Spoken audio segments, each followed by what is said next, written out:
Alléluia. Amen. Le Saint-Esprit est venu, oui ou non? Amen.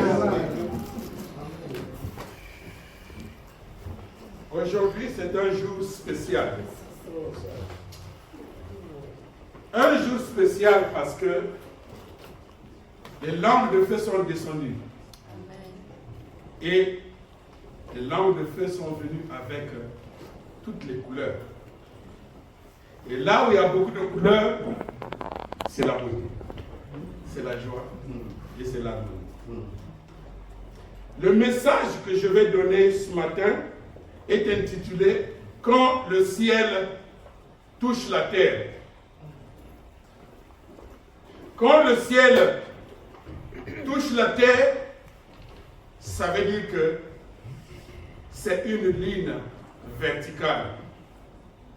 La ligne verticale entre le Parent Céleste, Dieu, et ses enfants, nous, c'est-à-dire toi et moi.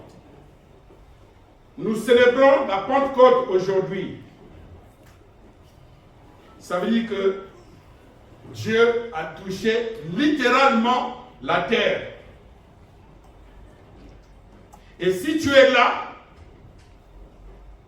Dieu a prévu un cadeau pour toi. Amen. Amen. La langue de feu qui descend,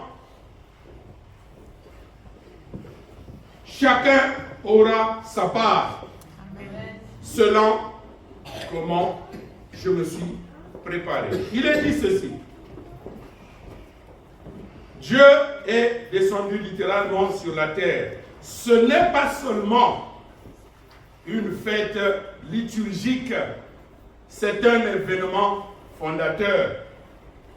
L'Église y trouve son souffle, son feu et sa mission. L'Église y trouve son souffle, c'est-à-dire c'est la vie de l'Église. L'Église trouve son feu. Le feu, c'est-à-dire c'est l'énergie de l'Église. L'Église trouve sa mission, c'est-à-dire la direction de l'Église. Donc il y a la vie, il y a l'énergie et il y a la direction. Nous allons méditer quand même sur 3 points. Les 3 points essentiels que j'ai choisis. L'attente, l'effusion et la mission. L'attente fidèle, quand Dieu prépare les cœurs. Le jour de la Pentecôte, ils étaient tous dans le même lieu. Je vais faire appel à quelqu'un. Ils étaient tous dans le même lieu. Qu'est-ce que cela veut dire? Être dans le même lieu. Est-ce que c'était le lieu géographique comme maintenant? Ou bien dans le même lieu selon le cœur? Parce que tu peux être là, mais en train de penser comment tu vas retourner. Comment tu vas prendre le tramway ou bien le train ou le bus. Donc tu n'es pas là. Ils étaient tous ensemble unis dans le même lieu du cœur, unis ensemble. Quand j'étais petit, j'étais dans la chorale. Et j'aime la chorale. Félicitations. Je vous adore. Mais notre dirigeant, il s'énervait beaucoup parce qu'il disait que nous n'étions pas là. J'ai dit, mais comment ça? J'ai quitté la maison jusqu'ici, tu dis que je ne suis pas là. C'était parce que nous étions distraits. Pendant qu'il parle, nous ne sommes pas là. Nous sommes en train de regarder qu'est-ce que tu as écrit et tu as le bic, tu as le crayon. On n'est pas là, on est distrait. Donc, ce jour-ci, ça peut être pareil. Être dans le même lieu. Est-ce que je suis avec mon frère? Est-ce que je suis avec ma soeur? Est-ce que je suis là? je suis là par contrainte ou bien sérieusement, je crois que l'Esprit Saint est là. Avant l'action de Dieu, Dieu prépare les cœurs. Il y a le temps d'attente. Le temps d'attente. Les disciples étaient réunis dans la prière, dans la foi et dans l'unité. J'ai été ici. J'avais parlé de quoi? Quelqu'un a un bon souvenir? J'avais parlé. Hein? Happy New Year. That was there. I'm talking about it here. J'avais parlé de la prière.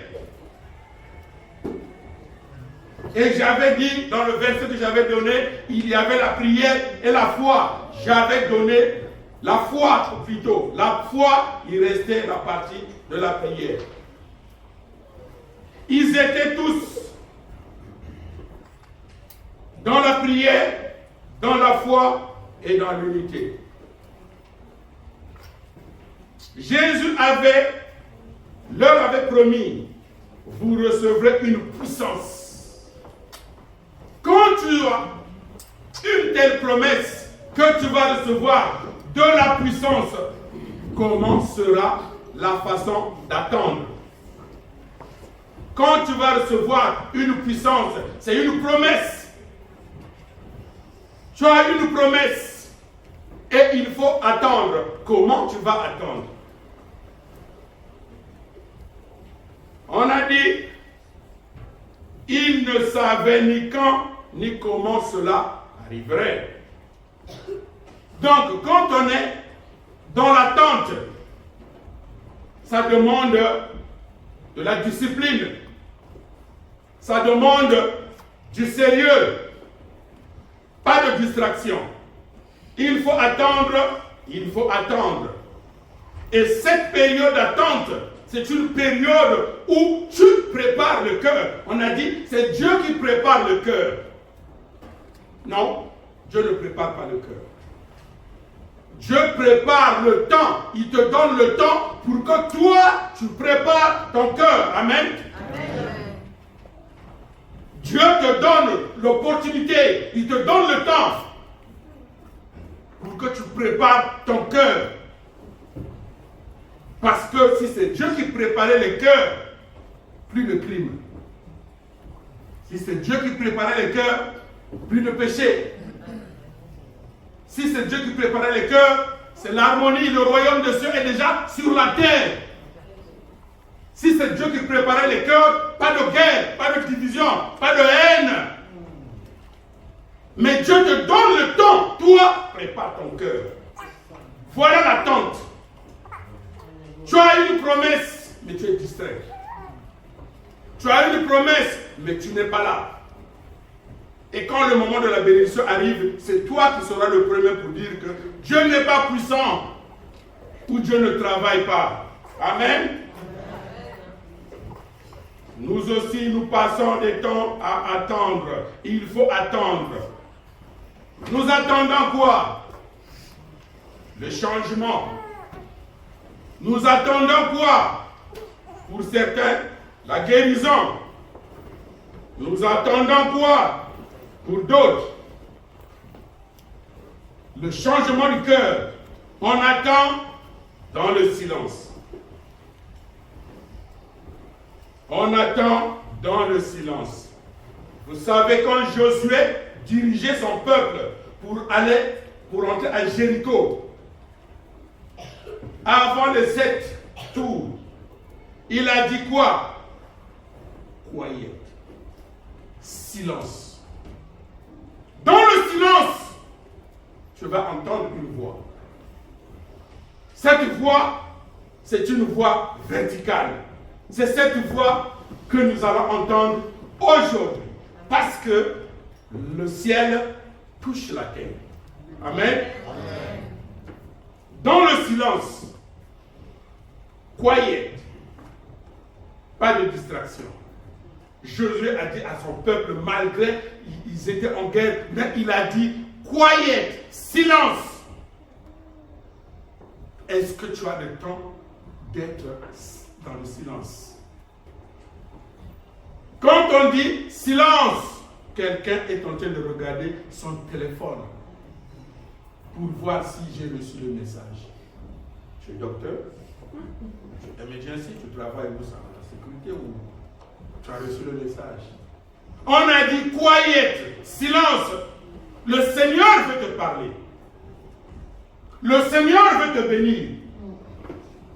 Le Seigneur veut répondre à tes prières. Mais il a dit silence. Quiet. Apprenons à être silencieux.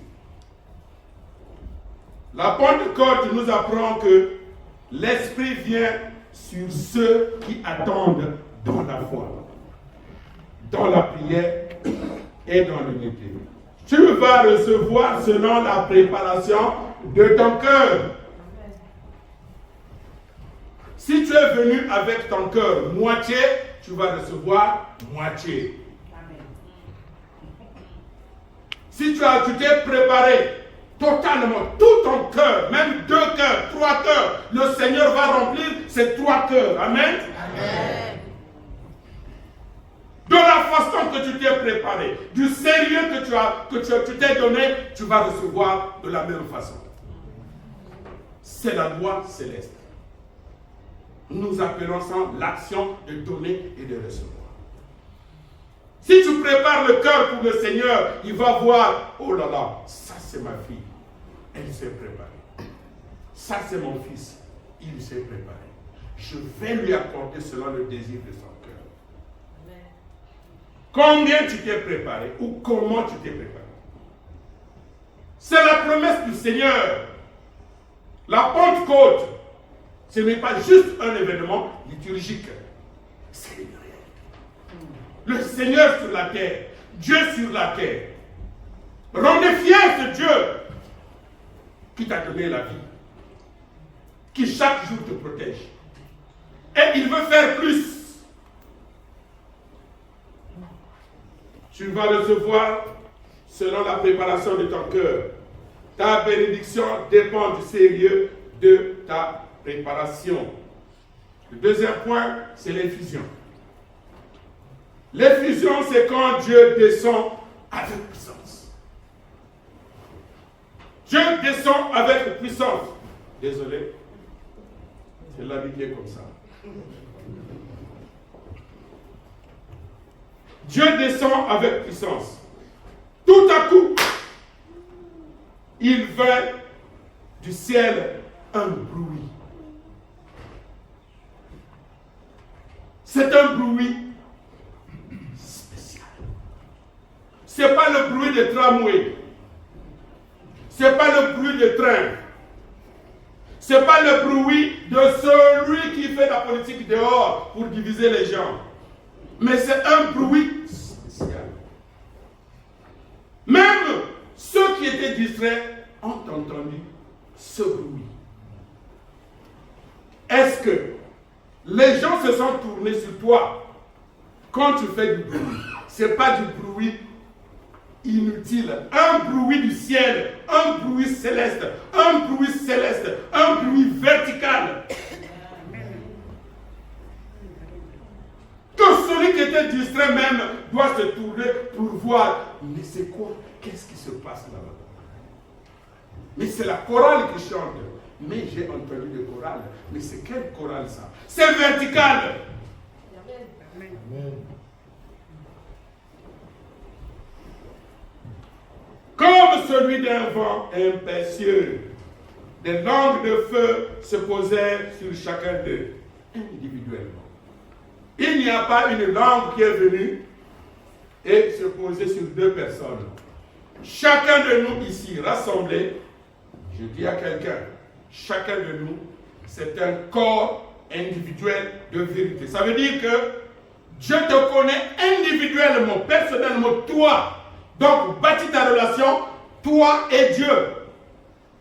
C'est-à-dire uniquement toi et Dieu. Une relation qui se seras unique parce que tu es unique. Ne faut pas te comparer. Amen. Tu as ta langue de feu que tu vas recevoir ou que tu as déjà reçue, qui n'est pas la même langue que le frère ou la sœur a reçue. Tu es spécial, ta langue est spéciale. Adieu. Amen. Amen. Ta langue est spéciale. Ce que tu as reçu est spécial. Pas de comparaison. Tu es un corps individuel de vérité. Ça veut dire que dans l'univers tout entier, je vais donner la joie à quelqu'un. Dans l'univers tout entier, tu es un objet unique. Amen. Alléluia. Amen. On ne peut pas te remplacer. Quelqu'un peut venir peut-être t'imiter pour dire à peu près non, ce n'est pas toi. Dieu t'a créé comme tu es, pour beaucoup de raisons. Il est bon et juste. Donc, ne compare pas les langues, les dons avec quelqu'un. Tu as reçu pour toi, développe ce que toi tu as reçu. Remercie le ciel que tu as reçu pour toi. L'effusion transforme les disciples craintifs en témoins courageux.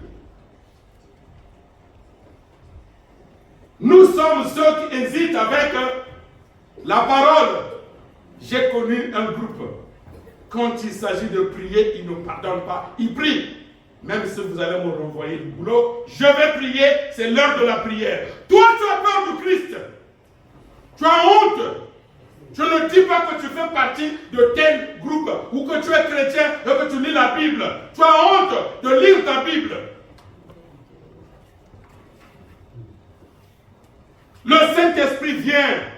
Celui qui était craintif devient courageux. Si tu as reçu l'Esprit de Dieu, tu dois être fort, courageux, déterminant. Personne, là où quelqu'un n'a pas percé, toi tu perces. Alléluia. Amen. Rendons puissant la parole. Rendons puissant notre Dieu. L'effusion, elle est réelle. Ce n'est pas seulement des paroles juste écrites. C'est une réalité. Vivez cela. Ça rend les disciples craintifs en courageux. L'effusion unifie les croyants malgré la diversité des langues. Oh, voilà, je ne comprends pas sa langue. Quelle langue il parle? Je n'ai même pas compris. Qu'est-ce qu'il disait? La division des langues. L'effusion du Saint-Esprit. Quand vous recevez l'effusion du Christ, le feu, tu vois que ça c'est mon frère, ça c'est ma soeur. Si tu n'as pas compris ce qu'il a dit, demande. Il y a un langage du cœur. La langue universelle, c'est la langue du cœur. Si tu as l'amour pour ton frère, tu vas comprendre ce que ce dernier veut dire. Le Saint-Esprit descend, pas timidement. Pas timidement, mais avec force, avec puissance, le vent, le feu, les langues, des signes de présence, de transformation. Quand tu as reçu l'Esprit, on doit sentir un changement en toi. Tu ne peux pas être la même personne le 1er janvier, le 31 décembre, toujours la même personne. Pas de changement. Quelque chose. Le vent symbolise quoi? La liberté, la nouveauté. Libre et la nouveauté. Le feu, ça purifie, ça embrase, ça brûle, ça sanctifie, ça détruit, ça brûle l'orgueil, ça brûle l'arrogance, ça brûle les limites. Il faut qu'il y ait changement. Les langues, symbole de quoi? L'universalité. Qui est ce frère? Qui est ce pasteur? Il vient de tel côté. Ah, c'est pas la peine de vous parler. C'est quelle église? Ah, quelle église? Ah, je le connais, je ne sais pas. Qui prêchait là? Telle. Ah, non. Même si la personne dit la vérité, mais puisque tu as des limites, tu as des barrières, tu ne peux pas écouter. La parole de Dieu, l'universalité, ça est là, le message. As-tu laissé l'Esprit Saint souffler dans ta vie? Ou tu as résisté? Celui qui résiste à l'Esprit, il sera projeté. Parce que l'Esprit descend avec force. Si tu résistes, tu vas te briser. Tout ce qui est rigide, ça se brise. Vous savez, il y a une nouvelle façon de fabriquer, de construire les ponts. Les anciens ponts qui étaient rigides, durs, quand vous passez comme ça avec du bois, tous ces ponts se sont cassés. Aujourd'hui, on fabrique, on construit plutôt des ponts qui sont flexibles. Si vous êtes sur un pont, concentrez-vous, silence, quiet, concentrez-vous. Vous allez voir que le pont bouge. J'ai une expérience courte. En tant que missionnaire, nous étions au Japon. Et vous savez, le Japon, il y a beaucoup de séismes, tremblements de terre. Donc, ils ont un système de construire des immeubles flexibles. Et en tant que missionnaire, je ne sais pas s'ils ont fait exprès ou pas, ils nous ont amenés, je ne sais pas combien d'étages, plus de 100 étages, nous étions en haut. Mais les gens sont distraits, personne n'a fait attention. On a dit quiet, on va méditer. Quand on a commencé à méditer le silence là, on a constaté que l'immeuble bouge. Alors, en tant que bon Africain, j'ai commencé à tirer la porte. Ça bouge. Donc, soyons flexibles. Si tu es rigide, tu vas te casser. Soyons flexibles. Quand je dis soyons flexibles dans beaucoup de situations, par exemple, la tolérance envers nos frères et sœurs. Nous sommes rigides, stricts. Pourquoi Cherchez à comprendre, ne cherchez pas à être compris. Comprenez pourquoi le frère agit ainsi. Comprenez pourquoi la sœur agit ainsi. Soyez flexibles, soyons flexibles, tolérons-nous. Sinon, beaucoup d'entre nous auront les dos cassés. On ne peut pas s'asseoir. On ne peut pas se mettre debout. On ne peut pas se coucher parce que le dos est cassé. Soyons flexibles. Amen. Amen. Le Saint-Esprit n'est pas un luxe spirituel. C'est le souffle vital de l'Église.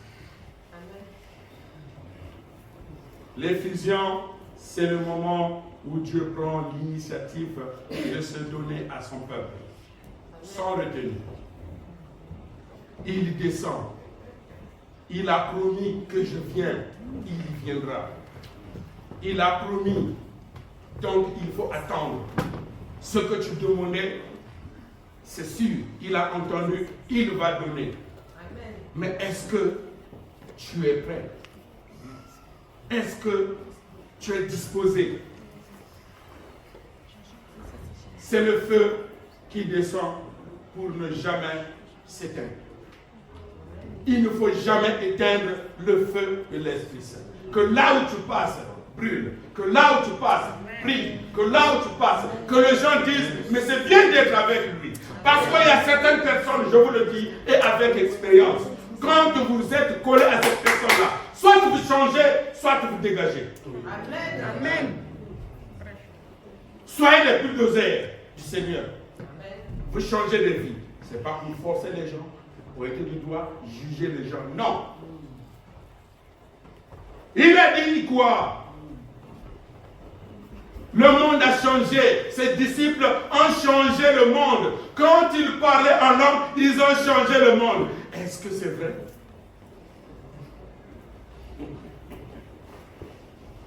C'est eux qui ont changé.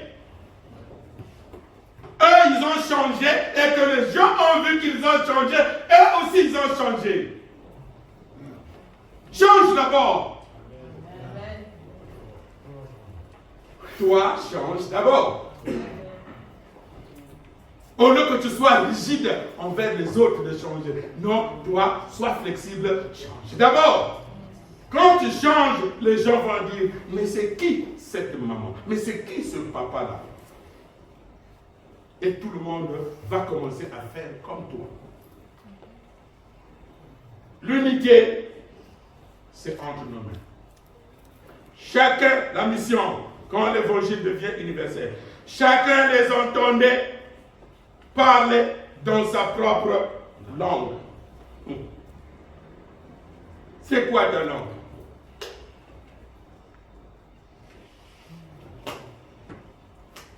Vous savez, quand j'étais petit, il y a une chanson qui sonnait chez nous chaque dimanche. C'était un signe pour marquer que nous sommes dimanche. Et j'avais perdu cette chanson-là. Le Seigneur est descendu aujourd'hui. Cette ligne verticale, si vous n'avez pas reçu, moi j'ai reçu. La chanson que j'avais perdue, je l'ai entendue chanter ce matin. J'étais petit. J'ai oublié les paroles. Mais chaque fois, ça me vient dans ma tête, quand dans la douche, ça vient. Mais cette chanson, je l'ai perdue.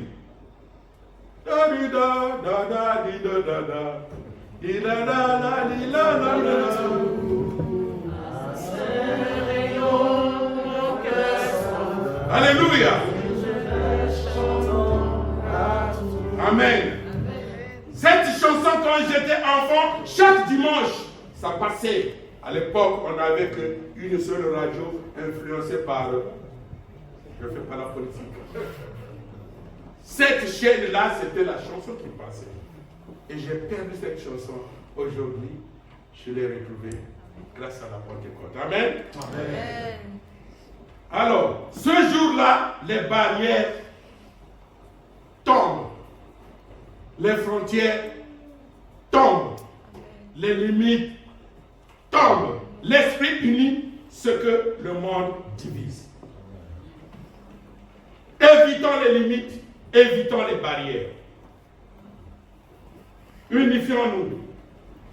Des gens de toutes nations sont touchés. L'évangile devient accessible à chacun, dans sa langue, dans son cœur. Je l'ai déjà dit, la vraie langue, c'est la langue du cœur. J'avais un ami, il était tellement bien que j'ai voulu le présenter aux autres amis qui ne le connaissaient pas. Tellement que j'ai parlé bien de lui, alors finalement on m'a posé la question, il est noir ou il est blanc? Le Seigneur m'entend, j'étais embrouillé, je ne savais pas que le frère était noir ou blanc.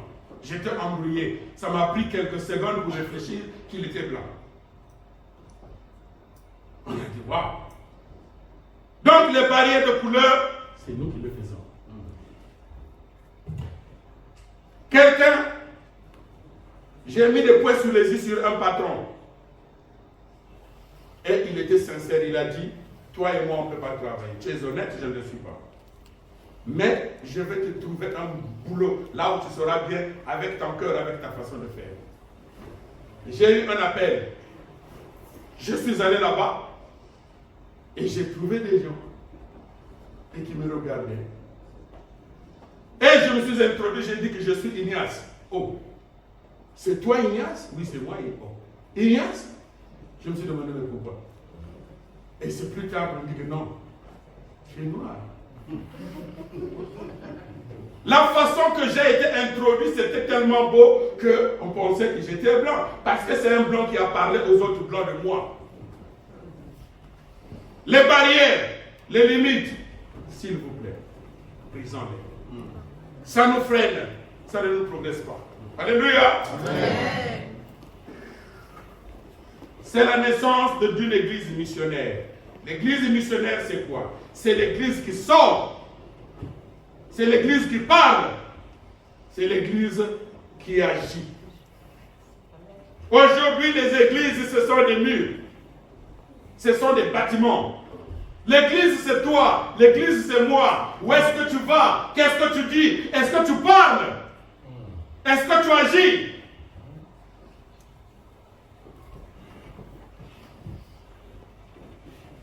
La Pentecôte nous rappelle que nous ne sommes pas appelés à rester enfermés, mais à sortir. Il faut sortir. Sortez, témoignez.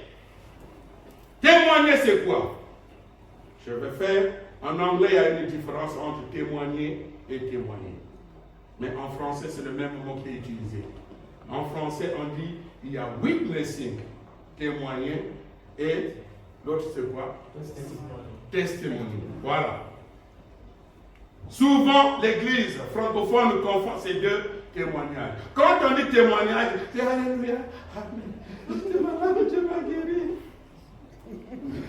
Le vrai témoignage sort, parle du Christ, parle de ton église, parle de l'évangile, donne l'espoir à quelqu'un.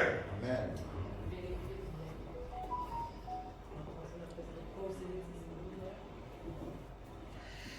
Ne sois pas celui qui trouble les gens. Quand tu parles, les gens ont peur. Quand tu parles, les gens fuient. Sois celui qui donne l'espoir. Une église vivante. Que les gens te fassent confiance. Que les gens te suivent. Que les gens demandent conseil à toi. Et non celui quand tu ouvres la bouche, aïe aïe aïe aïe. Les gens commencent à fuir. Je ne sais pas si vous avez remarqué, il y a certaines personnes, vous êtes en train de causer, mais quand cette personne s'approche, tout le monde commence à partir. À demain.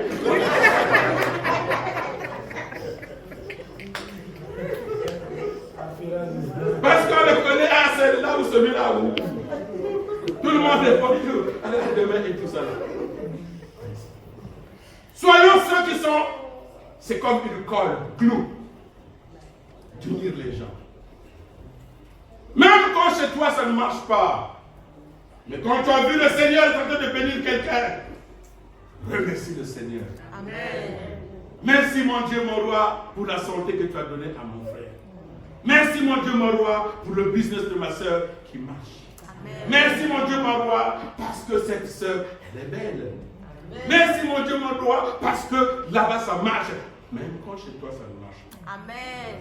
Soyons cette église vivante qui donne de l'espoir, qui encourage, qui donne la vie, et non une église morte. Quand tu passes, les gens commencent à fuir. Que les gens te poursuivent, que les gens viennent vers toi, qui demandent des conseils. Amen. Amen. Témoigner, c'est se multiplier. Témoigner, c'est se multiplier. C'est comme quand vous partez dans les, comment on appelle ça, dans les supermarchés, vous trouvez ce qu'on appelle, comment on appelle ça, deal, good deal. C'est quoi? Les bonnes affaires. Hein? Les promotions, voilà.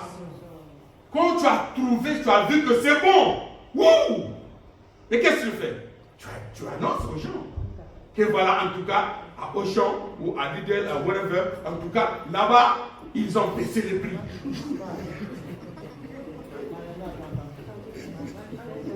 Maintenant, quand le Christ a fait quelque chose pour toi, sois cette église vivante. Fais la promotion. Sois le promoteur. Fais la promotion de l'évangile. Fais la promotion de la parole.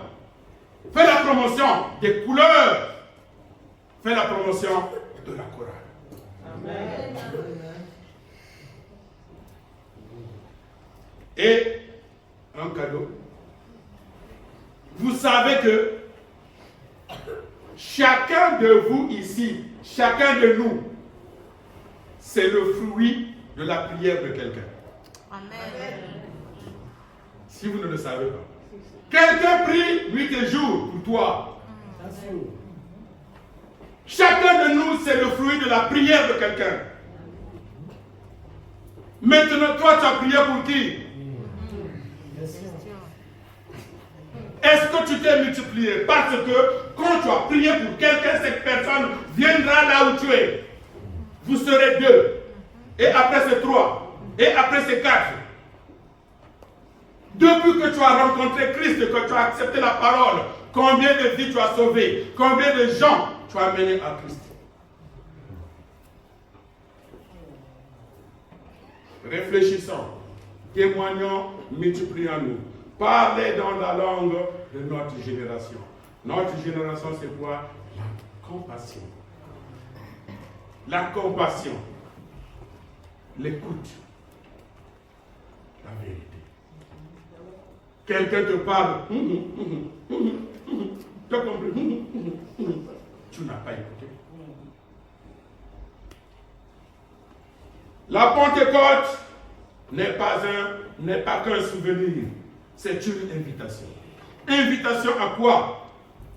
À réapprendre à attendre Dieu avec foi. On doit apprendre encore. Il faut apprendre à attendre Dieu avec foi dans la prière. Laissez l'Esprit nous transformer intérieurement. Il ne faut pas être la même personne. Depuis 1914 jusqu'à maintenant, c'est la même chose. Ah, moi je suis comme ça. Hein. Nous, dans notre famille, nous sommes comme ça. Nous, dans notre famille, c'est comme ça. Ah, nous, maman, on ne parle pas comme ça. Ah.